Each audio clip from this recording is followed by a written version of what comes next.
E aí pessoal, tudo bem com vocês? Vou passar uma dica muito bacana aqui para vocês, os técnicos aí que estão inscritos no meu canal. Se você não é inscrito, já se inscreve, já deixa o like para poder dar uma força.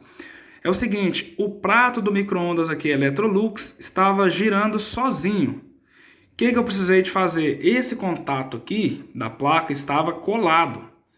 Nesse caso aqui, pessoal, a maioria dos casos, você precisa de fazer a troca deste componente da placa. Existem muitos vídeos aí no YouTube ensinando a trocar esse componente. Mas no meu caso aqui, eu dei duas batidinhas aqui com o alicate e ele voltou a funcionar normal e a gente fez teste aqui e ele não parou. E como é micro-ondas daqui de casa mesmo, não é micro-ondas para cliente, a gente vai deixar por enquanto sem trocar, né, sem trocar esse componente. Então fica aqui minha dica para vocês. Lembrando, se você não é inscrito, já vai se inscrevendo aqui no meu canal para dar uma força aí para nós e vai ter mais vídeo aí, ó. Tô fazendo esse vídeo aqui sem corte, sem edição nenhuma, tá bom? E tamo junto. Um grande abraço, fiquem com Deus. Até mais.